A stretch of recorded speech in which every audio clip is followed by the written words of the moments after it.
Hey, for the benefit of this conversation, I want you, and I can take the punches. I want you to ask the questions that you genuinely believe to be uncomfortable, that you believe to be challenging, that you probably wouldn't ask the average Muslim unless, of course, they gave you the green flag, which I'm giving. I mean, if it naturally comes, Yeah. I'm never afraid to ask a question, to be honest Yes. with you. So I will ask a challenging question because at the Very end of the good. day, I want to be challenged. I don't Exactly. want to literally just be told, I want my beliefs. Sorry.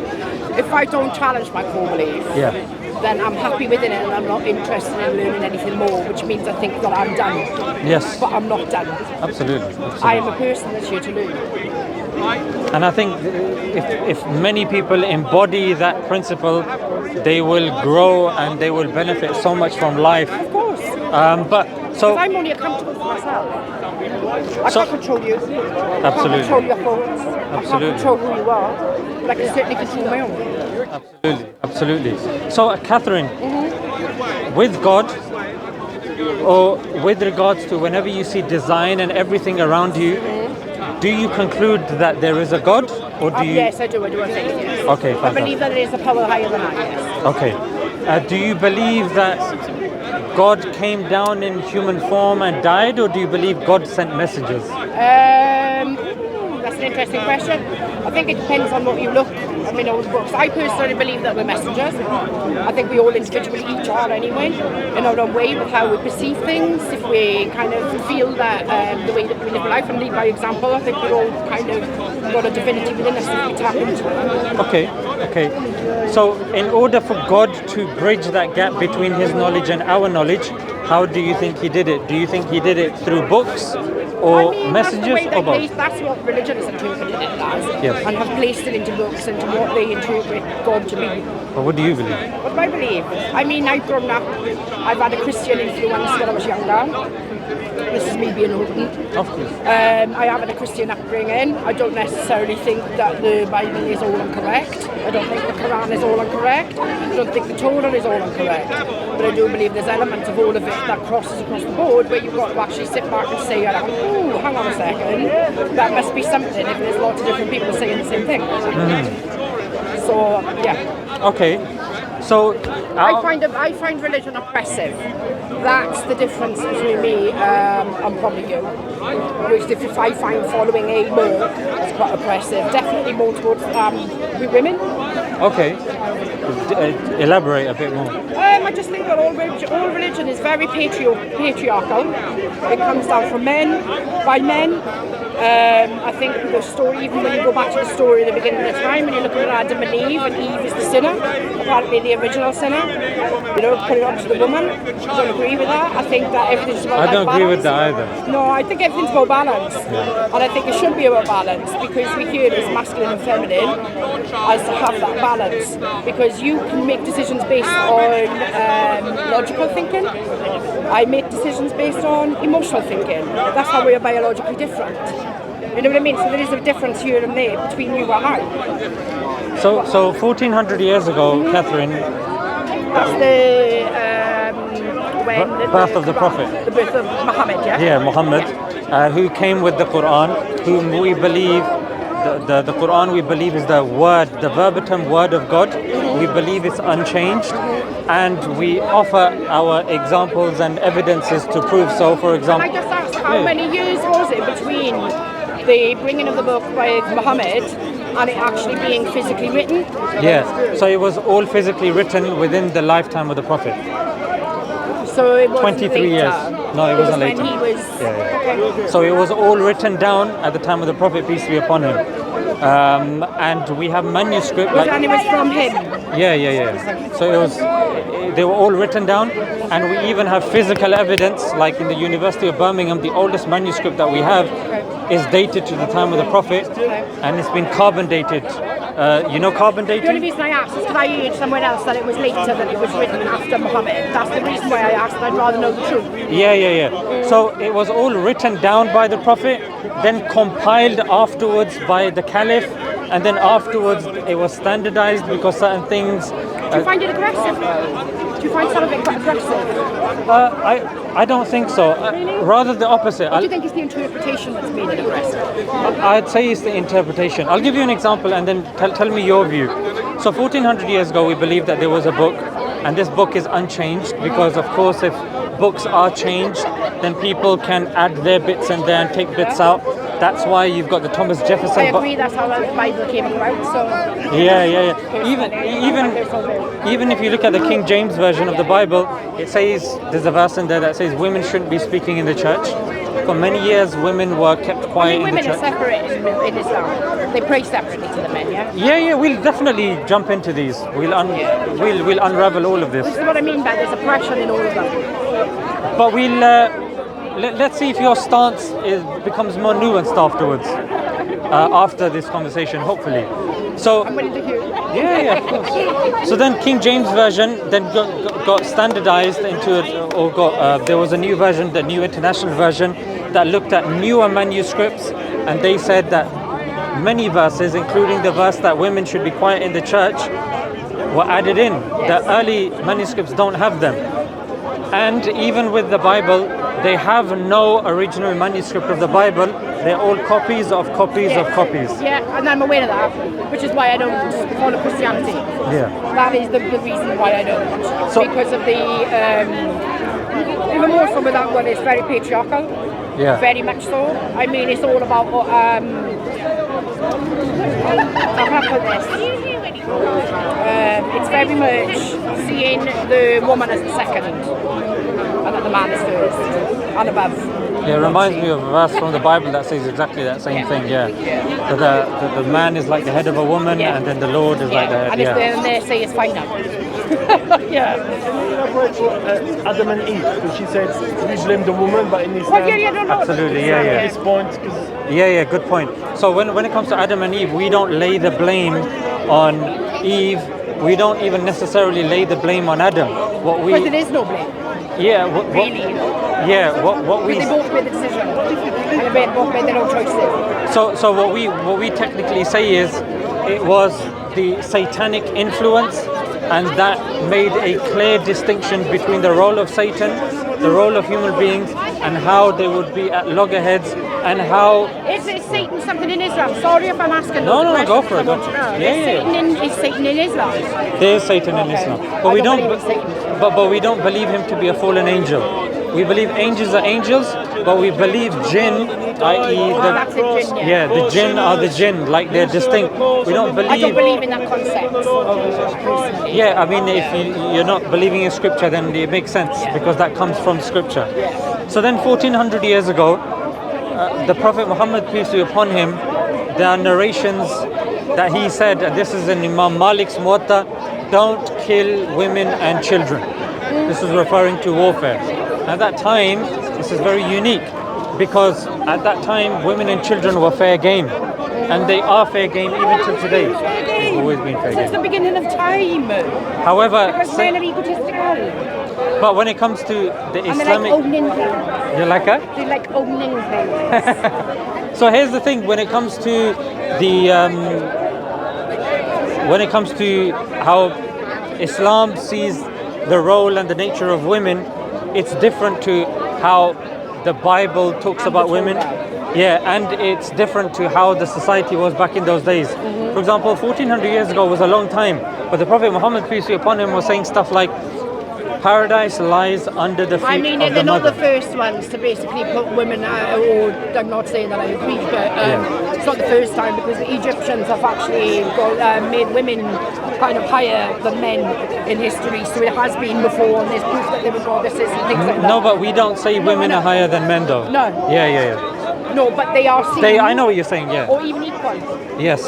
Or revered, because that's what should happen with a woman, because we are the ones that have the capacity to give birth. The childbearing capacity, exactly. Sometimes it's even more. As you said, the gender under, it's even more than the men. Well, I don't believe that, because the thing is, at the end of the day, well, not in an egotistical way, but I mean in a way, when you really think about it, depending on how you see things, the woman is the portal to source. But then, Catherine, the issue there would be that the portal would be rendered, how do I use a polite word? Yeah, but we they're the ones that give birth. Yeah, but then that portal relies upon the seed. So then there's an argument that can be made that the portal is. I mean, modern times now. Yeah. I mean, they are looking at possibilities to try and get women to be able to fertilise themselves through bone marrow and things like that. There's a lot of extra. And then you've got certain men that claim that they can have a uterus and give birth as well. Oh, that's a different conversation. Do you see? Then That is a different conversation. Then it just opens a can of worms. Yeah. So here's the thing, Catherine. Let me just tell you these three. One really good way of encapsulating how Islam treats women is when a girl is born, she becomes the means of paradise for the father. When she gets married, she completes half of the religion of the husband. And the third one is that I mentioned, when she becomes a mother, paradise lies under her feet. Yeah. Now the reason, Catherine... That's why they say, don't they, that heaven falls at your mother's feet. Exactly. So now here's the reason why that's so important. Because the Islamic empires reigned from the 4th century all the way to the 14th, 15th century. That's 10 years. Yeah, 10 years. And then from that civilization, you had the Renaissance and the enlightenment of the Western countries that we have today. That's why Islam gets brought up, because it's the precursor to the Western enlightenment. Now here's the thing. Sorry? 10 centuries, not 10 days. That's what I meant. Sorry, did I say 10 days? Yeah. Sorry. That's why I was like, 10 centuries. It's because Sorry if I look good. No, it's because I'm fasting today, and I'm very dehydrated. Do you want some water? No, I'm fasting. I'm fasting. I'm so sorry. No, it's okay. I'm so sorry. It's okay, you misheard. So I'm fasting. So in about sunset. in about 2 hours, I can have as much water as I I'm want. planning on doing Ramadan. I'm planning on doing Ramadan next year. Actually, I was meant to do it this year, but just circumstances I haven't been able to. But I see the power in fasting. That's intermittent diet that would say actually it's Ramadan, It's powerful. but they don't like to say it. It's the Muslim fasting, but it's. I mean, everybody likes to lay claim, and all the rest of it. I'm not here for that. You know what I mean? At the end of the day, we So all just detox practice and this. Yeah, of course. And it's about learning as well about the habitual way that we eat. Feel That's right, how the others who don't have food, how they feel. And how people out there that are it's a lot of starving. stuff. Of course, it's a lot of stuff. So Catherine, here's the thing. 1400 years ago, women were allowed. There's in Islam. I mean, you don't treat them that way. You even wear a fucking hijab. Sorry for the language. No, but here's the interesting thing. Let me. So here we go. Let's go to this level. So you tell me why a woman wears a hijab. Yeah, I'll tell you. Because even if we take like an objective stance and we say, okay, let's take our theology and philosophy and whatever out of it, let's just use science and let's see what science says. Science inherently has evidence and proved that a woman's hair has sexual value, i.e. that a women's beauty is also linked to her hair as well, and the hair is mostly to be covered in public.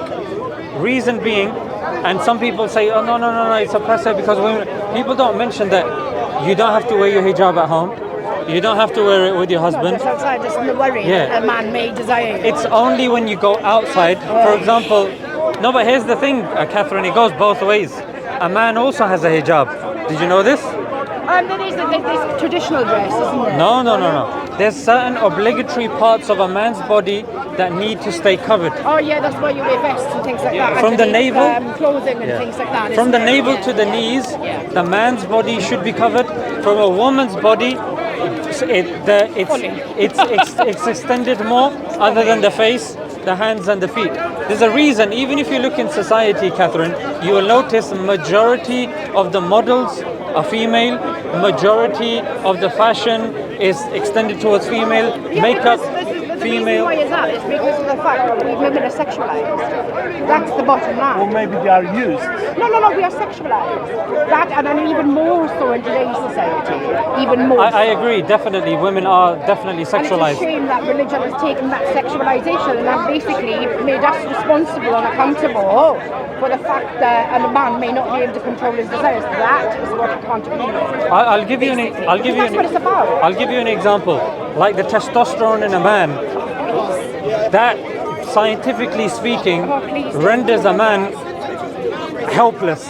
just like Oh no. let me Please let me just finish the point, and then you can jump in. So we can hear what he has. I know Yeah. exactly what he's going to say. So then, just like I've had this argument. I've had this proposition to me priorly. No this problem. exact same. then I'd love to hear your rebuttal to that, because I haven't heard anything convincing. Maybe you might be the first to I convince mean, me otherwise. I don't think that it's correct. Let me just finish the point though, yeah? So there's a physiological need in a man to procreate. That's why a man has been given strength. That's why a man is physiologically stronger, powerful. That's why more That's rapes. what science tells you, yeah. That's what science, Yeah, in a patriarchal world, yeah. That's fine. even science that has been done Which is in a patriarchal world, yeah. by females. Which is but it's a patriarchal world. It doesn't matter whether it's done by a woman or a man. But Catherine, It's you patriarchal. can tell me afterwards, isn't it? Let me just make the argument, because I'm struggling to stay on course with the argument. Then I'll let you finish your argument, even if I disagree to with ask you it. the question. No, do it after I've made the point, isn't it? Otherwise, Jump in so many. yeah. No, yeah, but that's the way it goes. It's like Yeah. you can't come at me with a preconceived idea of the way the conversation is I'll give you an example. In Islam, we say La ilaha illallah. That means there is no God but Allah, and Muhammad is a messenger of God. If I say the declaration of faith, there is no God, and someone interrupts me, they are now critiquing a view that I believe that there is no God. But my view is not there is no God. I just was interrupted before I could complete my view, because I was strawmanned to But that's not say. what you were just saying, and that's not why you interrupted. But Yeah, so what I'm saying is that physiologically speaking, when we come outside and it's raining, we're not going to complain and say, oh, why is it raining? It should be raining. We get the umbrella out. So if we know there is a biological, mechanical, chemical desire within a man that renders him more sexually predisposed. Similarly, women, when they're on their menses, they say, oh, we're hormonal, we're this. There's Dr. David Finch, I think that's his name, and he's a clinician, and he says women have 4 hormone cycles. And within these 4 hormone cycles, it's like you're speaking to a different woman every 10 days, because hormones do have an impact on women. because we're biologically different, yes. Yes, but then if I was to say this is done with women's psychology and women's biology, is women-centric, it's not helpful to the conversation. Just like we don't divorce women from the chemical and the biological side, I think it's done too quickly with the men. I agree with you, and I think we are going to share more agreements than disagreements, because you come from a Judeo-Christian background, and But I'm open to others as well, Of course. even the Eastern religions. You know what I mean? I'm not somebody that's just looked at one. And that's why, Catherine, I was giving you numerous examples that at a time Christianity was there, Judaism was there, and paganism was there. Islam was giving a different My narrative. ancestry is paganism. So Because I'm a Druid, because I'm from South Wales. You know what I mean? yeah. So there you go. So the reason why I was giving you those examples, because Islam was a contender on the global scale, and for them to be putting these things forward that we see survive today shows that Islam doesn't hold true to the same blames that Judeo-Christians get, that Hindus get. For example, in Hinduism, there's a practice called sati. Yeah, and I don't believe, I'm not Hindu. No problem. So I'm going to tell you. I understand that, because obviously it's multiple gods. I don't believe in multiple gods. So, Yeah. You know, I can't. So Hindus have this concept of sati. Sati means that when the husband of a woman dies, his body is burnt on a pyre. Then a woman is encouraged and rewarded if she then sacrifices herself on that pyre because of her death of her husband. Now, Hindus today, that's why I couched my language very specifically and particularly, because they will say, oh no, this was only wiped out when the British got involved in India, and they wiped out this process, but it even takes place even till today. In the UK, only until the 19th century, the practice of the scold's bridle was something that was removed, which is like a metal mesh which locks the woman's face. So she can't speak. Yeah, and then puts I mean, like we've had a the witch device. trials against us, everything. Yeah. You know what I mean? I know about all these But things. certain brothers won't I know know about it. all these things. But many people don't. Like for me, I learned about this a few months ago, and then you put something in the mouth that's got nails in it. They can't. Yeah, sharp things that they can't speak, and then there's a leash put around their neck, and they're paraded all the way around. I've never heard of it. And that practice is now sexualized. Ah, yes. And there's a movie. How we came from then. There's a movie that's been Come on, it's popularized. fully sexualized at the moment. When you're looking at the BDSM kind of side of things. Absolutely. So you Well, know what I really, mean? that's- Everything comes from somewhere. That's why, Catherine, as the conversation progresses, you're going to realize there's more that unites us than divides us. Oh no, I don't think that Yeah. I don't think that we're divided. Let- I don't see it that way. Personally, we may have different views and we may have a different faith or whatever. Yeah. But that doesn't make us divided. In No, my eyes. even on I'm the not divided. even on I'm the here, nation of. I'm everybody's cheerleader, you know. I'm not here to divide myself from everybody else over Okay. differing views. The Kovitcher doctrine was something again that was prevalent till the 19th, 20th century here in the UK, which meant that as soon as a woman got married, she had no name or property of her own. Her reputation or her role would be meshed with that of her Yeah, husband. that's why in the British culture we change our surname. In a lot of other cultures it's not done. Islam, Absolutely. actually, she has the right to keep I know. her name. Yeah, she does. Yeah, Absolutely. And it's children that This take is their a very father's good name. Yeah, I know. equality, as you So say. she doesn't have to take her own name. She 1400 years ago she was allowed to own her own property. It's a very, to be honest, culturally it's very British. Yeah. And very much of this island. Not only that Britain, practice. all You know Europe what I has mean? had Yeah, that but the thing same. is you have to look at it as Christian British originally because we are the ones that were, well, I'm saying we. I mean, you know, Well, she I'm doesn't obviously have- Welsh, but, you know, You they guys went are the off- real. Huh? You guys are the real inhabitants of this country, actually. The I Welsh think and the so, Scots. Yeah, the Celts, yeah. Well, yeah. I mean, when you look at the map, the differentiates through, I can't remember what year. Yeah. I mean, all of Anglo-Saxons Cornwall, came in, yeah. all of Cornwall, up towards Yes. Bristol, Gloucester, all of that was all Wales as well. And I think part heading more towards Birmingham and like up north and things like that. I believe Liverpool, I believe, as well, was part of Wales. I mean, but it was quite large, but obviously we were overtaken by the English, and particularly where our resources are. Now here's Catherine. Here's the thing. When it comes to divorce is a contention amongst all the different faiths. In Hinduism, a woman cannot divorce. Yeah. Even if the husband beats her, even if he's an immoral man, according Yeah. to the Manusmriti, it's dotted around the Manusmriti, you cannot divorce. No, according and it's to the same as Catholicism, right? They are exactly the same, and this is the reason why Henry VIII changed the religion from Catholicism over to Protestant in order to be able to divorce Catholic Americans. Absolutely. In Judaism, you've got something called the get that a woman needs Yeah. to get from Yeah. the husband, but it's ironic because she can't get it unless he gives it. Yeah.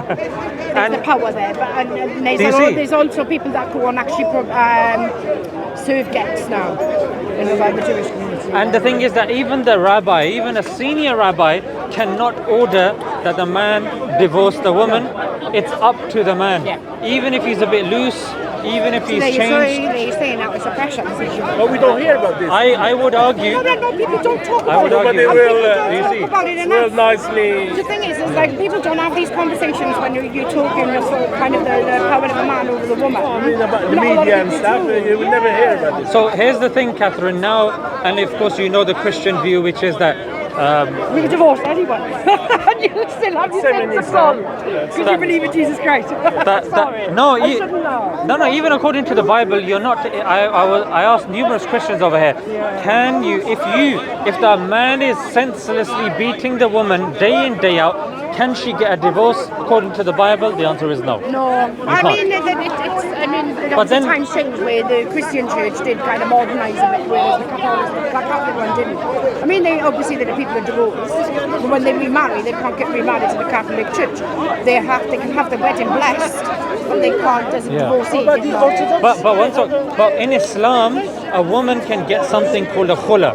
That if she is being beaten senseless, or if there is a case, they But a go man to can court. actually declare divorce, saying the word 3 times, is it? So the declaration is done. Technically A speaking, man can do that, a woman can't. can no, she? no, it's So not. there's differences.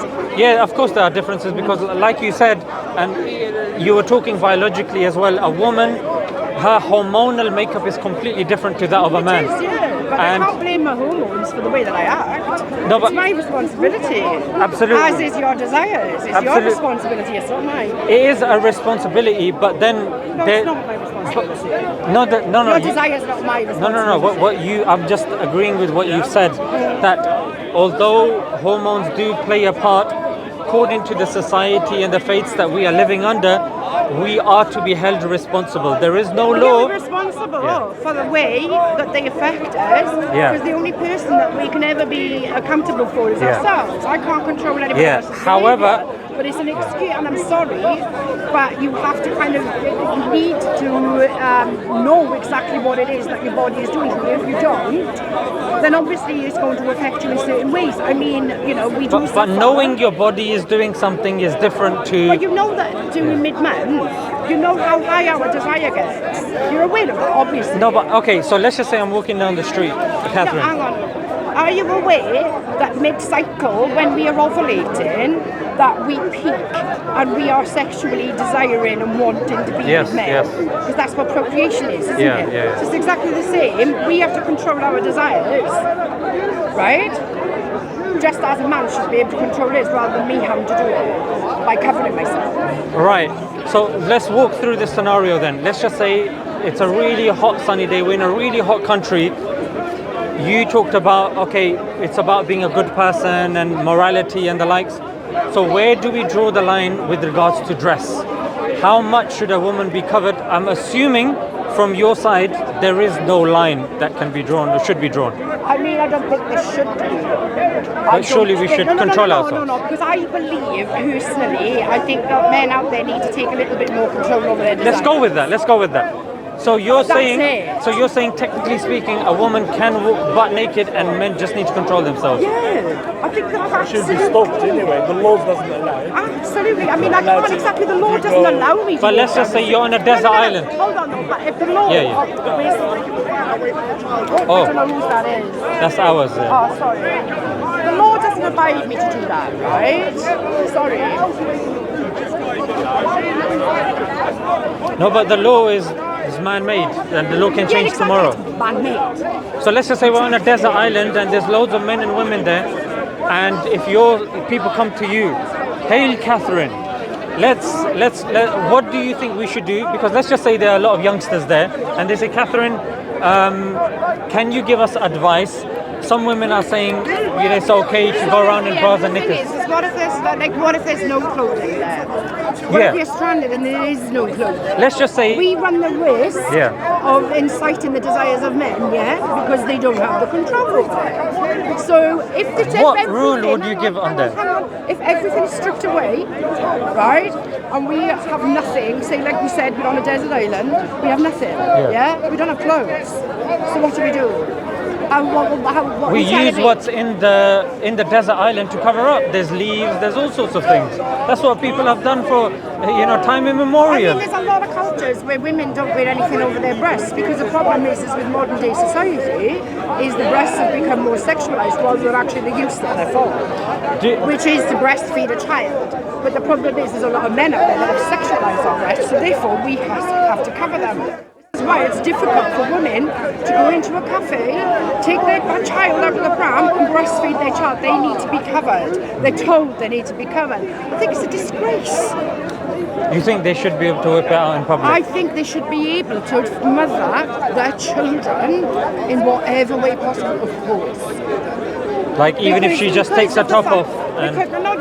Come on, women do it in a discreet manner, right? No, but why should they? Because of the fact that men can't control the fact that it causes them to build a desire. I mean, come on, there's men out there that have sexualized that even, that they go and seek. Then women to go and drink breast milk. Right? It is.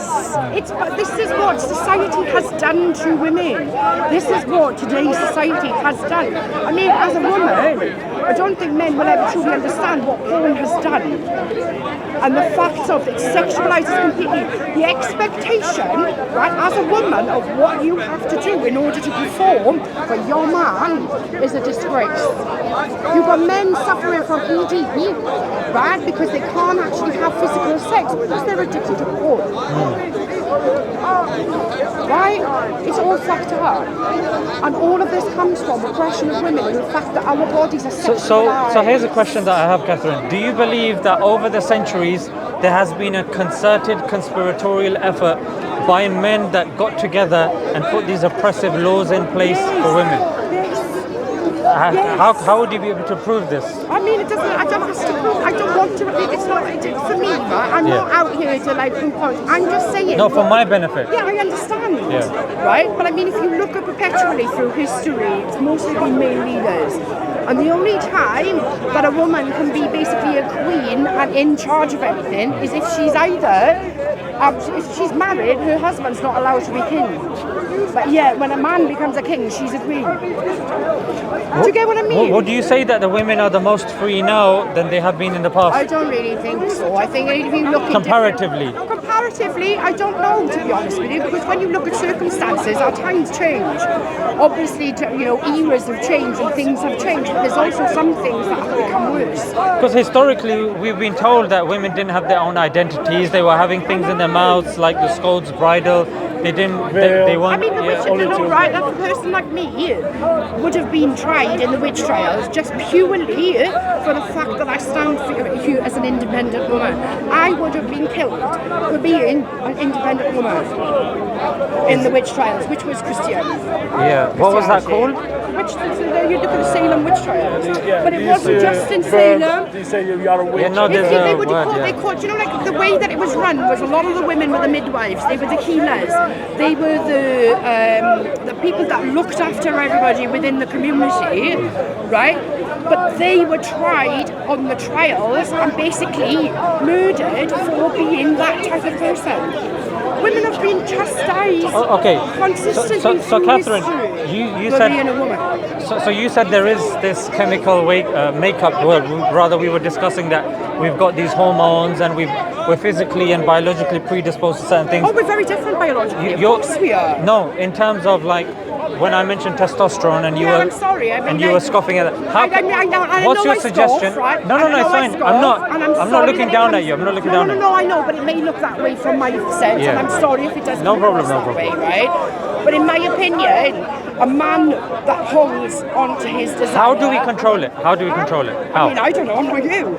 But I mean, it's basically not acting on it. Yeah, but I want to see what she says. It's not acting on it. It's not giving in to instant gratification, for one. But how does that manifest practically? What do you mean how does that manifest practically? So you can't just go to a man and say, control yourself, and he goes, okay, and he just walks down the street. I'm saying give said man, like man A, practical ways in which he can control his desires. How? Getting to know himself, getting to know why he has the desires in the first place and why the fact that he is sexualizing externally, to hold his power within and to get a little bit more in touch with his feminine side, because we all have it. I have masculine energy and feminine energy, it's yin and yang balance, right? So you're saying education, right? It is an education, of course it is, but the thing is because of the fact that we've lived in a patriarchal society, men have never been held accountable. They're not. I mean, even in a lot of like scripture and things like that. I mean, rape on a woman is only just not long become legal within marriage. When a woman says no, a man can rape her husband. A man can rape his wife. Or could, sorry. Yeah. Now legally that has changed, and it's not that long ago. So if you're telling me that that's not oppression, then I don't know what is. Yeah, I think we're talking past each other slightly in the sense that a lot of what you're saying we already have in Islam, so we're ahead of the curve in many regards. You make the woman actually dress and cover on her. No. Yeah. I'll get to that, but you mentioned many things, and then let me just get through these 2-3 things. So one thing you mentioned is the concept of consent. Yes. So we have, according to the prophetic tradition, consent as an integral part of getting married. The Prophet sought consent. So can I just? So the actual act of getting married just gives consent. That's it. No, it's because you mentioned three things, Catherine, and I'm just talking about the consent thing for now. Yeah. I'll get to the. That's what I'm asking. Is when you get married, is that when you give the consent to your husband? Is that what you're saying? No, because even. But what are you asking? You just said. Is it to do with rape? No.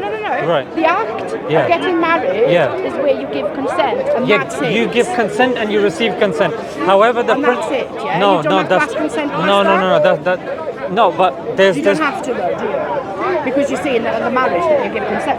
right. So then here now, the way modern society has become is anytime you deem or you're going to have a sexual encounter with your wife, you have to seek permission each and every time, which it But in the becomes. modern day, but that's not obviously the original way that it was done, yeah? which becomes like a very transactional, very fearful relationship that I need to get your permission to do this, when most of the stuff is done through non-verbal cues.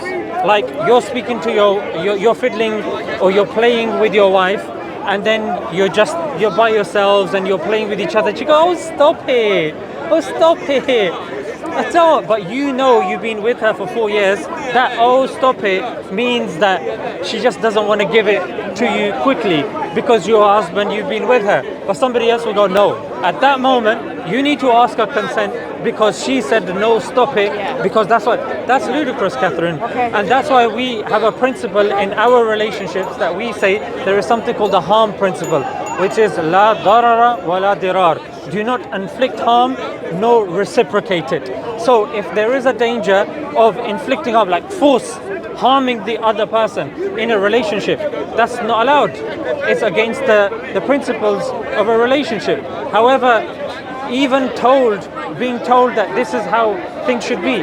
Anal intercourse is something which is forbidden in Islam. However, when it comes to other faiths, it's not even mentioned, it's scoffed at. So stuff like this, you'll get majority, well, that will be a tangent in itself. But what I'm saying is that even in relationships, there is more of an understanding and a cohesive relationship in which there isn't this need So of... I have to say the one thing that I'm really glad about the younger generation is that they're learning about consent. I'm sorry, but the bottom line is it shouldn't even put you off or no matter what, just to say, oh, you sure now? That doesn't harm anything. Is it okay if we just move the mic up a little bit? Because we can't hear you properly. Because we want to hear what you're saying as well. I mean, to be honest, Even though this is a difficult conversation because the way that I see it needs to be done, Catherine. Yeah, it does need to be done because the thing is, I don't think it's fair for a man to be able to tell me when I can't give consent or when I receive consent. I think that it should be thought about that's not. more. Yeah. The conversation needs to be had. In marriage, the consent is to be done from both sides. It's always two-way. Yeah. It is.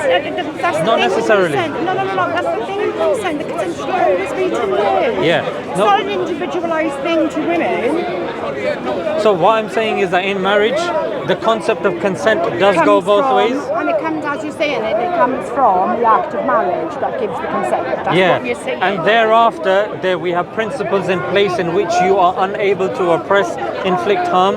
If either of the people want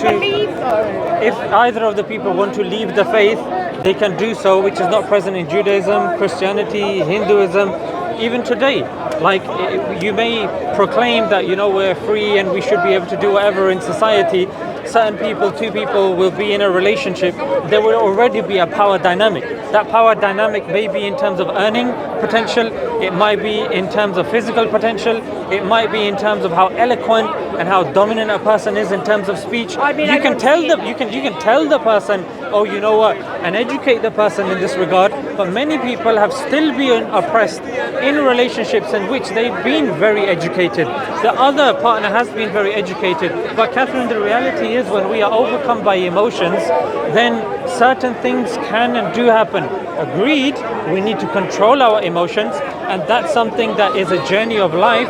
However, which I'm grateful to have taken the time to do. Exactly. Because I have control over my emotions. And I remember you did mention this last time, and that a portion of our conversation was to do with this, and you were very happy, and you were talking about your journey into I've this. got a very blessed life. Do you know what I mean? I'm very, very fortunate. In the life But that here's I the live. thing: we don't have control over our emotions. We don't have control over our biology and our Are chemistry. you telling me who I am? When I say you, I mean general, not you as an individual. Yeah, like humanity in general. Like humanity in general does not have control over over its anger, over even joy. Like when you see a baby walking, you know, certain people will be just overcome with emotion. Yeah. Why? Because I'm a person that feels joy very vividly. yeah. Very vividly. I see the beauty in all the simplistic things, but I mean, I'm very fortunate that I see the world the way that I do. I'll give you an example. Somebody that, for example, has lost their father at a very young age, and I don't mean to make this conversation go into a violent thing. that's fine. I've lost a father at a very young age, so if, for example, I've had a father that left. so let's just say if we both watched The Lion King, different experiences, that lead with emotions. but if both of us watch The Lion King or Bambi, actually Lion King, let's stick with Lion King, and Mufasa dies, that's going to hit us, Catherine, differently to say somebody else. Of course, because not all people It's a lived are the same. experience. We're all living an individual journey on this. And that's why I agree with you, and that's why there's more agreement than disagreement, in the sense that there are a lot of human systems that are put in place that do favor certain, power over another. It could be the power of the government over the other, like Thomas Hobbes and the Leviathan. I mean, we live in a society at the moment which is very uneven, shall we say. We get very, very rich, and then the rest of us are just basically shoveling around for, you know what I mean? Yeah. So that's where I would say, Catherine, we need an objective morality that is independent of the man, independent of the woman, independent of anything else, that governs us, that tells us what to do, and it has to be proven. I mean, that it's from God. You may need that, yes. I agree. There are people out there that need the community, that need to be part of religion, because that's how they feel, and that's what it takes them towards, right? I'm not one of those persons. Thankfully, I'm in a position where I live quite I don't want to say moralistic, because that makes me sound like I'm a bit higher than another, but I lead by, I treat others how I would like to be treated. That's how I lead. This is why I'm a kind person, this is why I'm a nice person. I don't need a book to tell me that. What certain people have a very low threshold, very high threshold for pain. Yeah. So but let's I'm just. really tattooed, of course I am. So with this principle, this is an interesting principle. Treat others like you want to be treated. What if you have a very high threshold for pain? Would that now mean it's okay to reciprocate that to others just because you have a very high threshold? Oh no, I don't have expectations of others that they need to be the same as me. No. Because that's what it is, isn't it? No, but that's what I'm saying. Treat others like. No. What I'm saying is I treat others how I would like to be treated. How I would like somebody to treat someone. So what if someone likes being BDSM? But that's on them, right? Their behaviour isn't something that I have a control over. That's on them. Then if that's a person that is opposing to what my moralistic values lie as, then no, I can still, offer and extend and be a really nice person to that person, but I don't necessarily have to have any time with them. But do you see, Catherine, for somebody else, not yourself, because apparently you claim to have invested a lot in yourself, and you know yourself. Claim to, I have. I mean, I take it on surface value. So if somebody else, Catherine, comes and says, I have a principle of treat others like I want to be treated, but that person is very harsh on themselves. They're a very harsh critic, they're very strict. Do you think you would give them the advice to follow this principle and maxim? Probably no, because I'm more a person, I'm not a preacher. I'm not here to preach to tell people how to live. I'm not here to do that. That's not my role. My role is to just take accountability for myself. So I'm not going to take on board what somebody else is. That's them. That's totally and utterly separate to who I am. I don't have control, but I will still extend to them how I would like to be treated. Whether they are in a place to receive that, that's up to them. So if a woman loves to wear the hijab, loves to cover her face, that's her For but that's her prerogative. like after COVID. I'm not saying, right, that the way I think is for everybody. I'm not saying that. I understand that there are some women that think very different to me. They're not as independent thinking as I am. We're all different humans. There are men out there that are not as independent and thinking as you are. Yeah. Do you get what I mean? We're all individual people. I'm not going to put my expectations onto others because that's their life. I'm not going to go in and disturb that and tell them what they're doing is wrong because in their eyes it's right. Yeah. And I understand and I respect that. Like I show everybody respect that's got their own faith. That's where I lie. I totally It's a very good respect principle that. to have. Yeah. I know, and I know that's not where everybody lies. Yeah. I know and I'm aware of that. But I know who I am. That's the only thing that I can say here. Could you be wrong, Catherine? Absolutely, I could be. And you know what? The way I stand, I'm quite confident. I don't mind if I'm right or wrong because I've lived true to myself. How would you measure what's right or wrong? I don't think it's I think this is where we get entangled in semantics and things a lot of the time because I think in the world that we stand today, there's a lot of people that are disturbed where they've experienced certain things and it's taken What them about down. you? Me? How What do you how do you measure what? Do you know what? It's Because you're saying right or wrong, I'm saying so. If a news was to come to you, how do you? I wouldn't say I'm right or wrong. No. Just live. I'm saying for where you. my values lie, you're asking. So if some like You ask me what my values are. I guess what I'm saying is that if something was to come to you, how would you measure if it conflicts with your worldview? That if you should change it or If it not? upsets my peace. If it makes me, if it takes me to a place where I react in a way that I don't want to react, then I step away. Anything that can alter. Do you think there are exceptions to that? That maybe you don't know. I mean, the way I've seen it and the way that I am, I quite like who I am. Actually, I love who I am. That's good. And I love the way that I see the world. And I like the fact that I've got a very innocent view of everything. And I am a person of love. And I offer and extend love everywhere I go. To everybody. And I'm not in a position to ever judge whatever somebody's circumstances I got that. are. I got that from the beginning. You know, yeah. But then I just can't. if information comes to you and you're saying you're open to being wrong or right, Yeah. I'm saying how do you measure if news comes to you about something that you're doing is... There is nothing that's done that. There isn't. Because I think this is why... You said if it disturbs your peace, yeah? If it disturbs my peace, Right. right? If it... Look, right? We're all people that have experienced things. Yeah. And my life hasn't been in the same experience as yours. Of course. And this is where our perceptions lie and how we take information in, how we absorb it. I mean, it's psychology. Do you know what I mean? And the thing is, it's like for me, I don't like being taken to a place that somebody's energy or somebody could take me to a level that makes me step outside myself within my emotions. That's the way I see it, because I have to have... What if that's good for you, Catherine?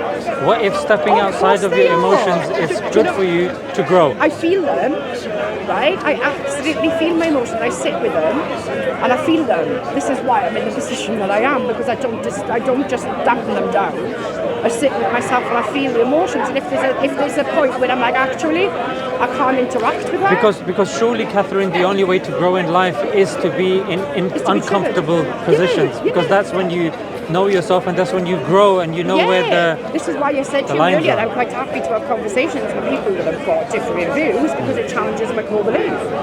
If I'm not willing to challenge my core belief, then I'm a fool because I'm not open to learning. But I am open to learning. But all it teaches, and I'll tell you what, I'll be honest with you, a lot of these conversations that I have, all it teaches me is the fact a lot of the time I walk away with respect, and I think that's where I come from a lot of the time. It's nice to see somebody else's viewpoint. It's nice to see how somebody else's life is in comparison to mine. I know that my life is a very, very, very, very blessed one. I don't have lots of things. I don't have, the things. But, like, for example, the beautiful day that we've got today, it brings me joy. Right? The sun is going to set later and it's going to look beautiful. It brings me joy. Same. Right? I'm simplistic. If I see a child, you know, you were talking earlier, if I see a child, if I see a dog, I smile. It's the little things. I'm not expressing any of my trauma or things that I've done or that have happened to me onto anybody else. Okay, Catherine, let me push back a little bit. Maybe go in a bit of a different direction, but more to do with Because morality. yeah. Let me see where the lines are. Let's take the example of torture. Yeah. Would you be okay? I just want to know how you think. Would it be okay for you to torture somebody if it means saving the lives of, say, 50 people? However, how is torture going to do that? Sorry? How would torture do that? Do you really think that torture provides the truth? The governments claim they do. Well, I mean, there's a lot of times. Do you think that sometimes people can get to such a point that they will tell you anything you want to hear? I agree with you. So no, I don't think torture will. So you don't? No. What if torturing one person means that you save 200 people and How there is... that? No, but how? And then- how is that going to save? And then you can No, use... but I need you to attest. No, I'm telling you. Explain to me though, how Yeah. torturing that one person is going to save 200. How? I'll tell you. He's a terrorist. Yeah. Okay. He knows where the bomb is. Yeah. So if you torture him, and then he tells you where the bomb is, you save 100 lives. Yeah, but you think he's going to tell you the truth? There's circumstances Plug him where up. men won't break. Plug him up to a lie detector. Yeah, but come on. It's 95+% I know, but accuracy. there's ways and means around it. So if you think that there is a 95% plus chance of him telling the truth, do you think it's worth it to save 100 lives? I don't think that you can definitively say that you will get the truth. No, I don't think torture is. I mean, personally, I don't believe that torture should be done. Okay. I'm a humanitarian, right? Okay, good. And a lot of the time, the way I see it, a lot of people get into the positions that they are due to things that they've experienced. Okay. Or due to the upbringing that they've had. These are the things that we need to be looking at. Do you know what I mean? Let me give you another less harsh scenario. You have like a little, what do you call it? Like a carriage on a Train. Yeah, so on the rail track, you've got like they call it like a trolley. It's a smaller one, yeah? So you've got a trolley going down. And then on that track, that track divides into two. And the trolley can go into two. If you leave the trolley, it will run over 4 people that are tied up to that I've track. heard this analogy I know. before, I know. Yeah, it's a popular one. But let me see what you're going to say. Let me see. So if you don't do anything, 4 people die. If you pull the lever, the trolley goes to the other platform and only 1 person dies. What would Catherine do? I'd probably try to slow the train. I would probably try and slow the train. How would you do that? I mean, I don't know how I would do it, but that's not probably where my first line of thought would go. Because then nobody has to die. That's a I'm third. sorry. No, I agree with you. I thought that as well. But let's just say you had those 2 options. Though, isn't it? The thing is I can't tell you what choice I would make unless I was in that position. It's easy with hypothesis to say, yes, I would do this. Yet you enter a situation, you do completely different. I've been in many situations in the past before where I thought I would have reacted differently. But surely we should know thyself before being in a position it would affect the lives of others. Well, yeah, I mean, people don't take accountability for themselves, which is a big thing that is around us. So finding out what we would do in certain scenarios, and then when we are in that scenario, we're like, hang on a minute. Personally, I don't relate to hypothetical situations because I try to live as quite present as possible in the situations that I'm in, rather than trying to put myself into positions that I'm never going to be in. And to some people, that might not be seen as the right thing, but that's just the way my brain works. So I see that you've slightly maneuvered away from the trolley experiment, which is fine. No, it's not that. It's just the thing is like I think it's easy to ask hypotheses to people, right? It's very easy to ask hypotheses. It's very easy with us standing here now in a calm position saying, I would do this. Let me ask you a real one then, that we all go through every single day, which is you drink tap water, right? No. Never ever? I don't anymore, no. If somebody put it in front of you, would you drink it? If I was thirsty, of course. If you were thirsty, okay. So there's a process that the tap water that we get goes through is called chlorination, Yeah. which is killing. Fluoride it's the fluoride which can actually calcify and everything in the system. No. There's that as well. Yeah, in yeah, tap I mean water, that. so there's a lot they of claim, things. they claim, but this is No, there is fluoride in water. Yeah, but then there's a claim that that small amount of fluoridation can actually affect how a person thinks. There's a lot of scientific out there because it actually affects the frontal lobe, and this is the one. A big majority of the frontal lobe is what controls. You're talking about the pineal gland, the pineal gland, calcification of it. Yeah. I need I'm to not look more saying, into but, it. but I mean, they It's there. It's there. Yeah, it's there. So the chlorination of the water, that process kills hundreds and millions of But it microbacteria. also kills the good ones. Exactly. So then, knowing that, similar I don't line drink of tap thought, water. but that process also occurs when it comes to bottled water. Some bottled waters do that. They go Now- through purification. Yeah. Yeah, so purification process killing hundreds and millions of microbacteria. Is that enough for you to stop drinking it, or do you think that the pleasure outweighs the harm, therefore you would drink it?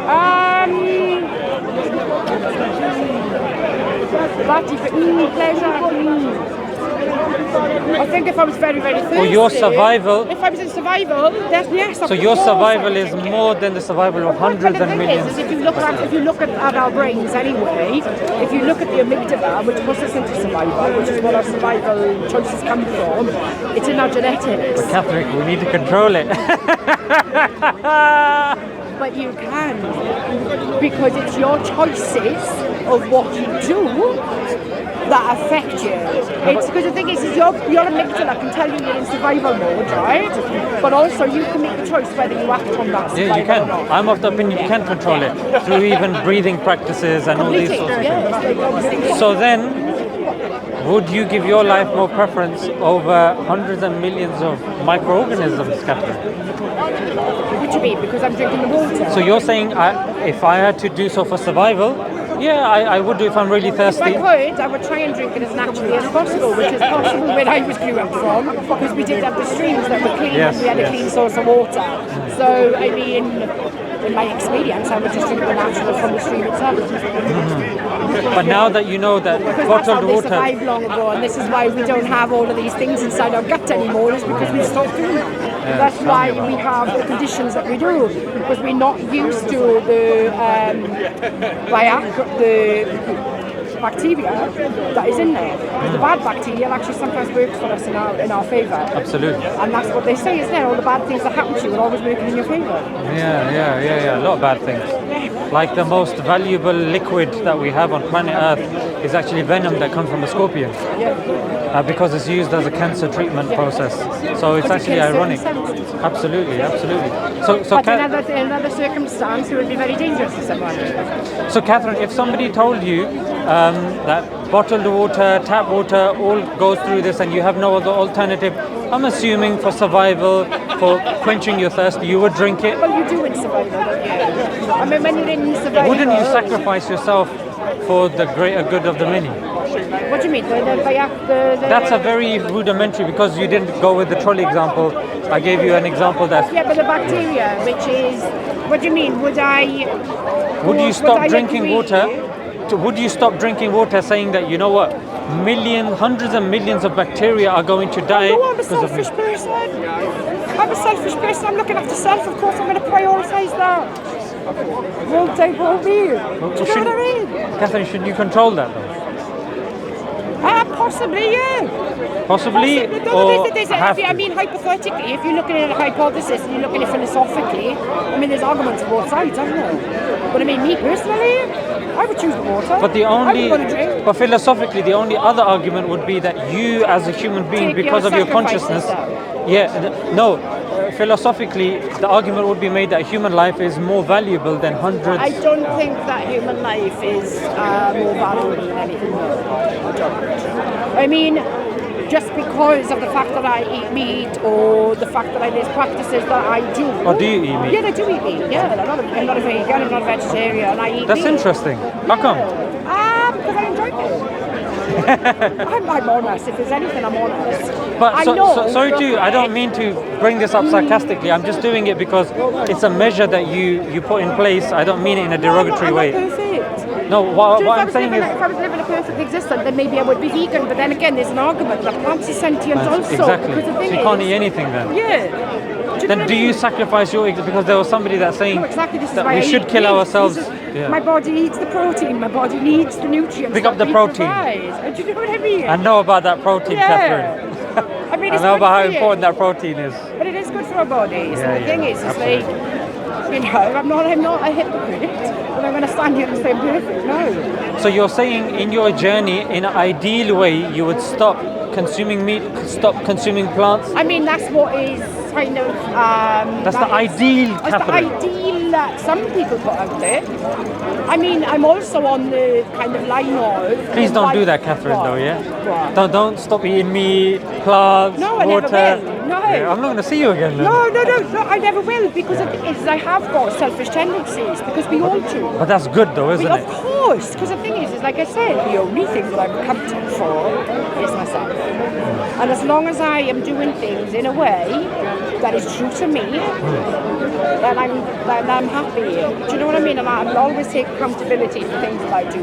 If somebody ever comes up to me and says, "Oh, you did this," I'm always taking accountability because I'm not here to tell how somebody feels. You don't have to answer this question, but do you have children of your own? I do, yeah, I have a grandson.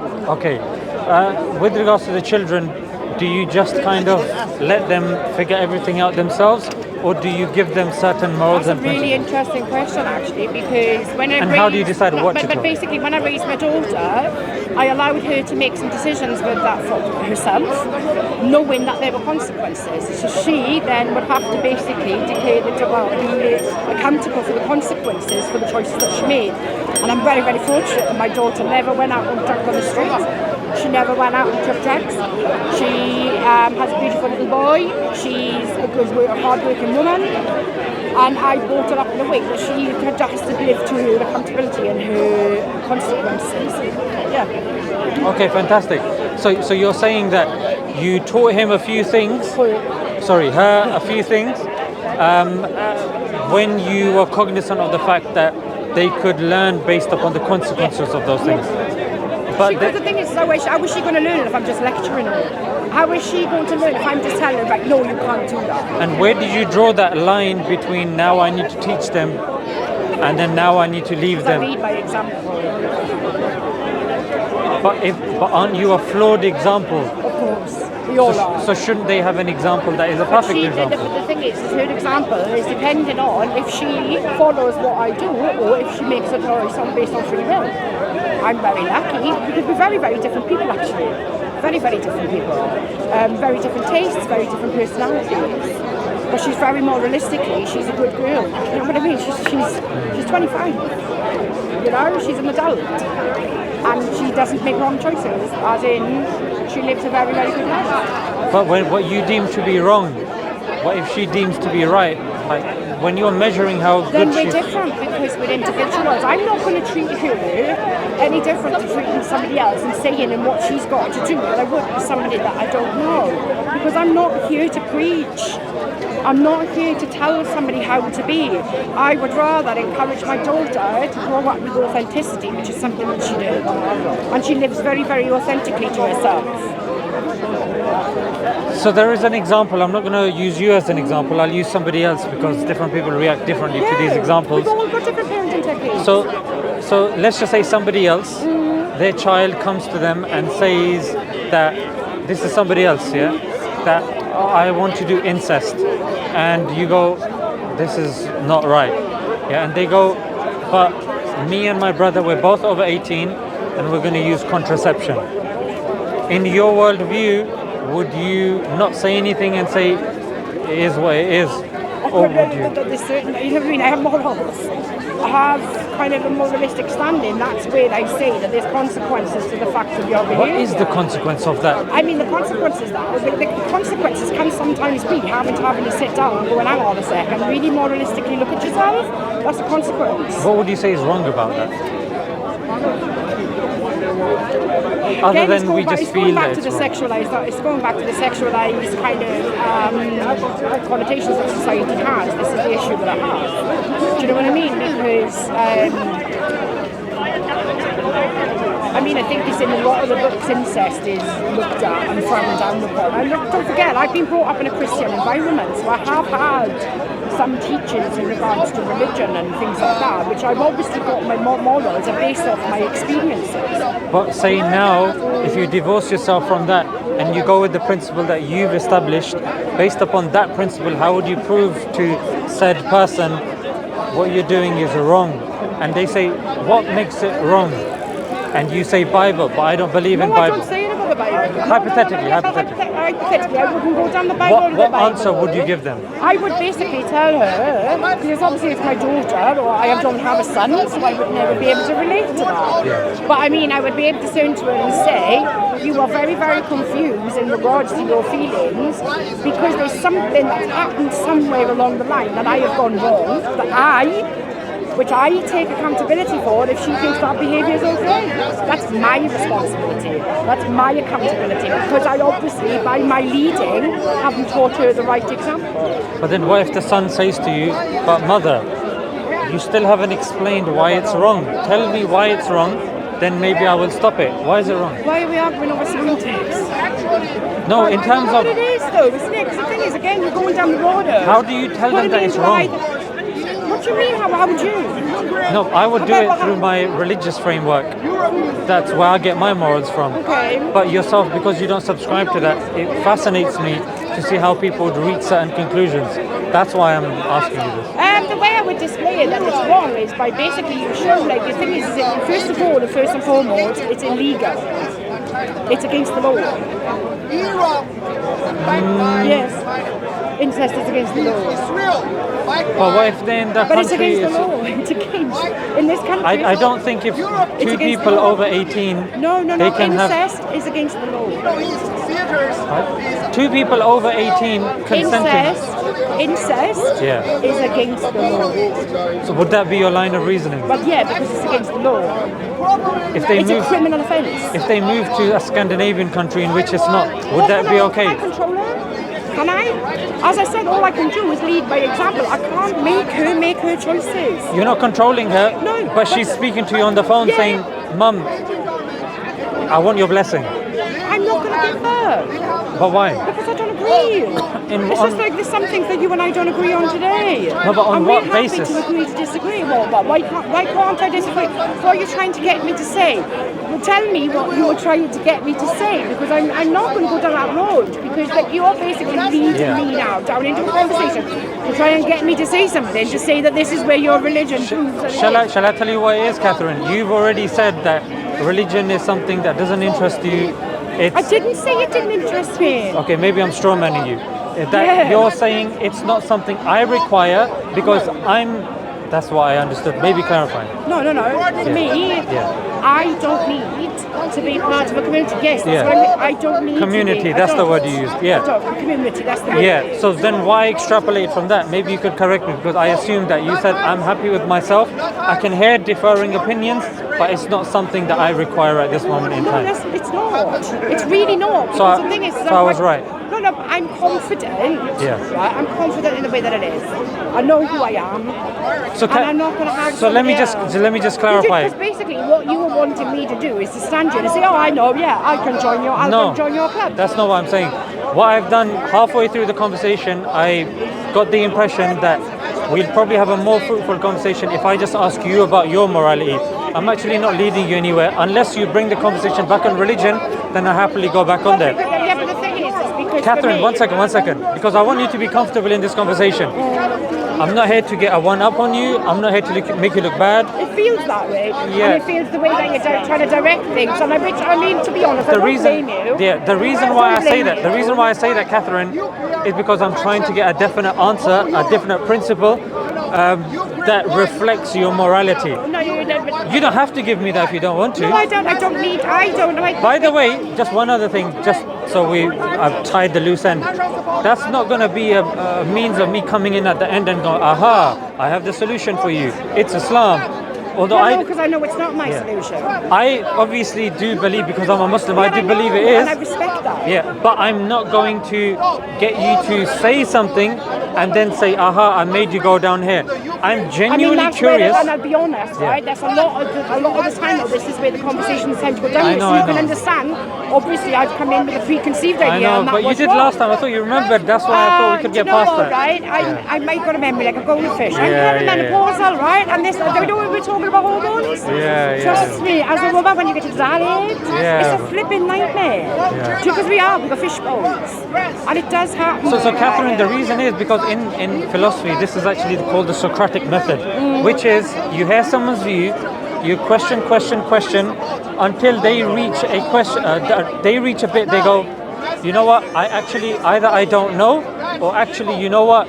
I'm going to reevaluate my thinking. I always reevaluate my thinking. I never. But that's the thing. No. But I never walk away from anything. Yeah. When I've had a conversation with somebody, when I don't evaluate what somebody has to say. But I'm not here to trip you up, Catherine. Please. Look, you can't trip me up anyway because I know who I am and I'm quite confident in. So let's follow this. Obviously, you want me to basically tell you it on a moralistic value where I come from, because obviously it's harder for you to understand me because I don't follow a certain set of scripture, and I understand that's probably where the sticking point is. I'll tell you what it was, Catherine. Normally in philosophy, when people want to distinguish between two schools of thoughts of philosophy, utilitarianism or deontological, that school of thought, the trolley problem is brought forth. Yeah. But then your response was that I need something practical. Then I went to the water. Yeah. Then you said that, you know what, that's an ideal. Again, it wasn't, this is my stance. Like, I'm curious to see that if I push you enough, just like I said to you, push me enough, would you reach a end? Is there a wall there? I just want to see what your wall is. Oh, you want to know what my barrier is? Yeah, I just want to see what that wall is.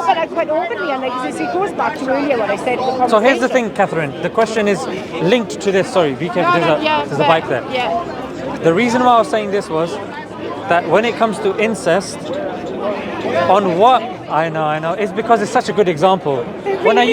I find it quite perverted personally, and it is quite offensive.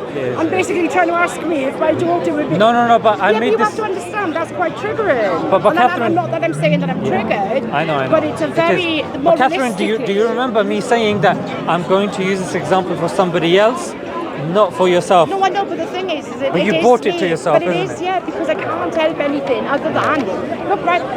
It's very, very hard for you to externalise yourself and put yourself into somebody else's shoes and know how they would make choices. But that's because of higher level of consciousness and morality. I live a very high level of consciousness. You have to I am very, very empathetic as a person. I do try and see all sides, but I'm never going to be able to put myself into an understanding because it logically. This is just the way I think. This isn't anything to do with anything. This is just the way I think. I can't logically put myself there into that moral. I got you. So it's how you maneuver around such conversations. If you feel uncomfortable, it's fine. We don't have to pursue this. If you feel that we can pursue it a little bit, just so I know. I mean, you can push me. I'm not happy to be pushed. Because obviously, as you see, I'm not coming. You know, like I've said, it's quite a triggering conversation. You're not seeing me react in a triggered way. Okay, fantastic. That wasn't my intention. No. Yeah. I mean, look, there's reasons as to why it's triggering for me, as you can probably understand. I wouldn't be happy to hear something like that either. No, but it is personally, which is something I can't talk about on camera. Okay, but there's a reason. I got you. I read between the lines. So, should we move on to another example? I mean, it's just all I'm getting in this conversation. I'll give you another example. So, look, but the thing is, shall I summarize? All in this conversation is hypothetical, right? At the end of the day, I understand, as I was saying earlier, I understand other people's plight and other people's need for community and need for religion and need for guidance. I'm not going to religion yet. No, but there are people that need guidance. Like we've talked about, right, a lot, is that we are very different people. We have different experiences. I don't live my life that way. Catherine, I'll tell you why we give analogies and thought experiments, because this is prevalent even in philosophy as well. Because we have limited experiences, and as we progress, as we progress in life, we are going to encounter more and more experiences, and thought experiments help put us on a moral standing with regards to how to think in certain situations. Because the thing is the way that we are shows who you are. Exactly. In certain situations. So here's the thing. Asking a question that do you think it's okay to ever kill innocent people in combat? I don't think it's okay. So there was a Gallup poll that was done. That's called genocide, isn't it? So different religions As were I said, asked. I'm a humanitarian. So different groups they were asked. Christians were asked, Jews were asked, different religions were asked. Is it okay in any situation to kill an innocent person in combat?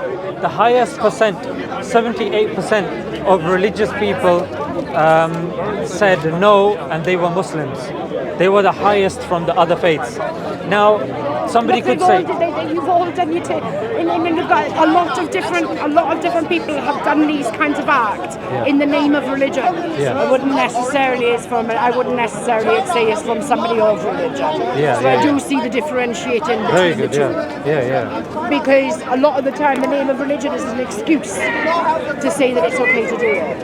So Catherine, here the thing is, as such, they may not have ever killed an innocent person or a child or something, but when their country gets invaded and certain rhetoric gets put forward, then morals change, boundaries change, people's views change. I know. I mean, my country itself was taken over, and it was stolen. Absolutely. And you're fighting for your language, you're fighting for your culture, you're fighting for a lot of things. Yes, a lot of things, and I don't think people realise. They don't. It's because the Welsh are very, I would say, comparatively speaking, more passive compared to the English. Yes, absolutely. Yeah. And I think because the thing is we like our own country a lot of the time, and we don't necessarily. A lot of Welsh people don't tend to leave. It's a beautiful part of the world. But it's a different way of life. It really is. Absolutely. I don't think people understand it though. So here's the thing, Catherine. With those examples, I'll tell you just for ease of conversation. The way that conversation would have gone was that ultimately speaking, the incest example would have gone as such. The only way an atheist or an agnostic can prove that incest is wrong is that they would say, if you do have a child, there would be deformities. That's not the argument that I would go down personally. But that's their best argument. Yeah. So then but I'm not atheist. I know. So then the caveat that we then provide is use a condom. No, but if the person is young, then you're coercing them and this and that. So okay, if both of them are over 18, what would you say? An average atheist, which you're not, would say, you know what, there is nothing that we can say is wrong in that situation. Why? Because they are two consenting adults and they are doing something that they deem to be correct and right. But it's against the law. I mean, because that's the environment I've grown now in a country where that is against the law. So obviously that's going to be part of my morals. Of course. But we all know it used to be against the law for homosexuality. It used to be against the law for, certain clothing in certain. So laws change constantly. Oh, they do, depending on the person in power and the power that they hold. Let's be fair, the society, the way that it shows at the moment, how crazy it is, you've only got to look at the world leaders at the moment, right? Let's be fair, it is insane. It's completely insane. None of it makes sense. Make it make sense to me. Do you know what I mean? Where these people in power are abusing their position. I mean, I'll show you my cards. Where this conversation would have gone and what I wanted to achieve from this conversation. If I was to show you my cards, the conversation ultimately would have gone with an average person. That you know what? I'm not an average person. That's where you made a little bit of a mistake. And that's why, Catherine, I wanted to see what you said, but obviously I don't want to make you feel uncomfortable in this conversation. I want you to leave with a higher vibration and happy that you know what, it was good. Like I said, I'm quite happy to put a point across that if I'm not happy about talking about something, I'm not going to just stand here and allow it to happen. So in conversation, like I said, I don't let anything upset my peace. I think that is very important nowadays, especially with the way things are. Not in an absolute sense, but I know myself enough to know what my triggers are. Yeah. So therefore I can communicate that with another person. Whether another person presses on that, that's on them. And they are triggering me on purpose. As soon as I've displayed and said, look, this is a very triggering subject for me, then it's on you. It's not on me anymore. Yeah. So the thing in these situations ultimately is that an individual would say that, you know what, in this scenario and situation, incest is fine. Why? Because you have consenting adults that want to do it. If they are under a jurisdiction that allows it, they are. In some Scandinavian countries, Catherine, bestiality is okay.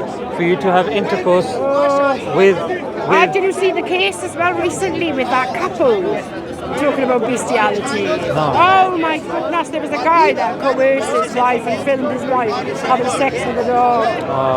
And it's just been in court. She's got 9 months in prison, but he's got longer. But I mean, she was saying that she was under coercion. Oh, damn. And that's why she did sexual acts on a dog. Yeah, it's quite prevalent actually, the subject right now. It's So quite then the question arises of consent as well.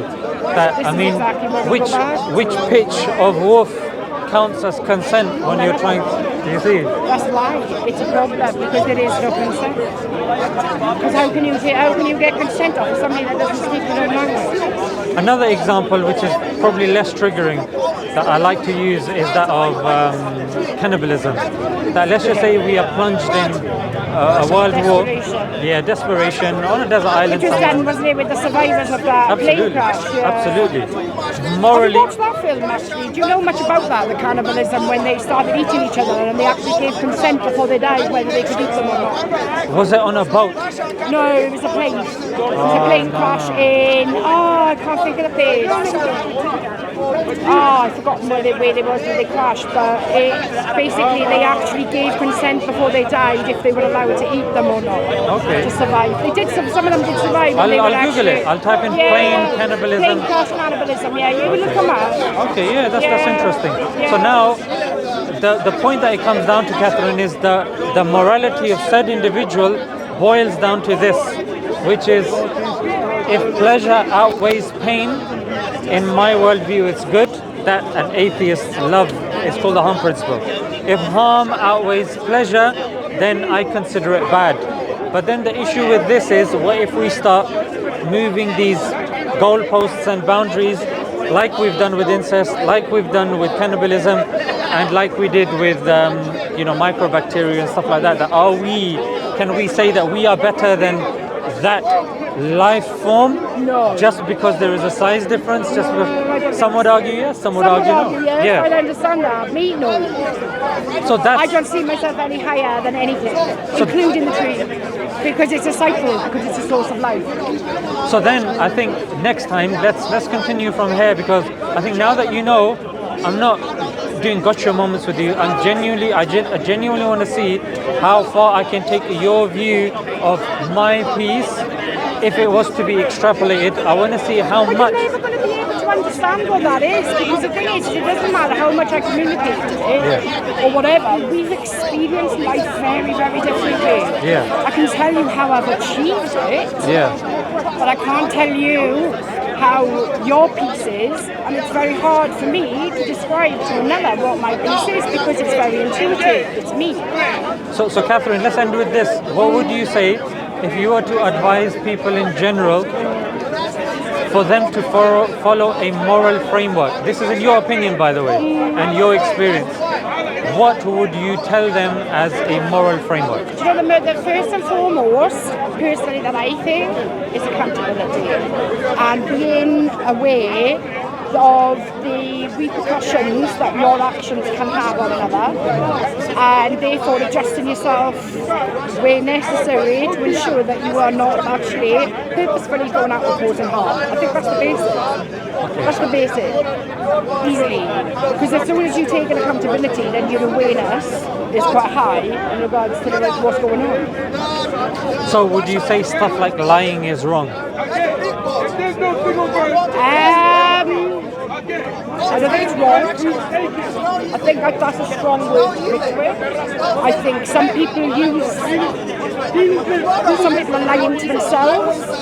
So a lot of the times when they're telling lies to another, it's because they want to believe the words that they're saying, because they don't want to feel the shame of the truth. And I think that's where the problem lies. That's interesting, because I thought that your line of reasoning was going down more the consequentialist point of view, which is typically speaking that if a principle was to be extrapolated and if it caused widespread harm, then it's regarded as wrong. For example, lying. If lying... The thing is like, the concept of wrong or right is quite hard for me, because to be able to view it like that means I got to format a judgment of the situation. Yeah, absolutely. Right? I try not to format judgments, which is why I treat people as, like I said, as I want to be treated. Because, as I said, I am only responsible for self. I can't and don't know what somebody else's experience that's taken to that point in time of where they might come at me with aggression. I have no knowledge of any of that. So therefore, I can't really judge how or what took them to that position. Because a lot of the time I think what we're doing is in society is we're living in a society with a lot of disturbed people that have got a lot of trauma, that are very afraid, living in a fear, a concept of fear constantly. And I think that takes them further away from themselves, which is like, as you said, they lead it to them lying and so forth, because they don't want to face themselves, they don't want to meet themselves, they don't want to know why they do the things they do, because that means taking accountability. So on the back of that, would you say if your friends come to you for advice, you would not give them advice saying, I look... give them advice, and the first thing that I tell them is, don't forget, this is coming from my perspective and my experience. How do they know your experience? Because, well, I don't have a big circle of friends, so the friends that I do have know my life, because I'm very lucky that I'm in, my friendships don't come with judgments. But this was something that you said to me as well, like, I can never know you, and this is, Thomas Nagel said the same thing with regards to bats. He said as human beings we could never know what a bat goes through and how he experiences the world. So bearing this in mind, if your friend is asking you for advice, how can you ever give them any advice which is going to be cohesive for them? Because they've never experienced what you've experienced. They know of your experience, but not your experience. No, exactly. So which is why they understand this from a perspective. So when I tell them or giving them advice, I say this is what I would do for me. You're basically a person then can take from that whatever it is that they want. Okay. If it's something that moralistically sits with them and think, oh yeah, actually that's a really good idea, then that's their responsibility. It's not my responsibility to tell them. You just share your experience. I just share my experience. It's pointless in me trying to tell somebody how it is for them, because I don't know. So, I know I said this before, and I said the final thought, and I regret continuing because I started getting juicy again. There's one last thing, forgive me. You mentioned with regards to politics, you said, oh, because such thing is the law. Do you believe the law is correct, all aspects? Not always. So the thing is, the system that we live in, I think it's pretty evident it doesn't work. I think the way that the world is right now, and the way that everybody is so divided and so hateful, it just goes to show the system that we live in doesn't work. So wouldn't you be going against your principles by living under a governance that goes against your principles, that forces you to do stuff? But I have to, because that's where I am, that's my reality. Because the thing is, right, no matter how much I kind of try to want to say this is the world that I want to live in, the reality of it is I live in this society. You know what I mean? I'm not delusional in saying I'm not going to take part in this, because it's where I live. It's the cards that have been dealt. It's not, it's not on me. Catherine, I must say, towards the last quarter of this discussion, I really liked it, because I really wanted to understand how you, once the barriers went down a little bit. But honestly, that's when. I do have them. Because the thing is, I've had many conversations down here where it's always about trying to lead me to tell me how I'm wrong. I know. And that's not what I'm not interested in. Yeah. And I do understand. It's like I said, I do understand people's need for what it is to follow a certain religion. For me personally, it's not a need. But that's because I do hold myself in high value with high expectations. Fantastic. Catherine, as always, it was a pleasure. Sorry, it was very long-winded. No. It's in order to have conversations. Sometimes they need to be long-winded because it's the stream of consciousness, and sometimes you need to invest in the person to get them relaxed with you, so you can get to the juice. Like I said, I've got, you know what I mean, circumstances. It's like I said before. You said about the last conversation that I had been triggered. Yeah, you had. And I was a little bit worked out. I mean, you probably see the difference now, whereas I'm not. With that last one, I had to spend like half an hour showing you that. But the thing is, I'm you've not got to like understand when I'm in a triggered position about a certain subject, that's exactly what you've got adrenaline going around your system. I'm in survival mode. Yeah, there you go. Like breathing, just practice the breathing. But the thing is, of course. But the thing is, I didn't take it out on you. Of course. Which is what a lot of people do with the loaded bullets. The loaded guns. They do. Thank you for your time. And hopefully we meet again. I'm just going to take the mic off you if that's okay. Thank you. Thank you. Have a conversation. Thank you. Enjoyed it. You too. Sorry? Walaikum salam. You okay, brother? Alhamdulillah. Big fan. I watch a lot of your videos. Oh, thank you, brother. Alhamdulillah. How's your fast going? Alhamdulillah. Good. How about you? Yeah, I'm going to pray Asr now. Yeah. Just take these as well, please. I'm just going to pray Asr. Sorry, bro. Yeah. Just conversation.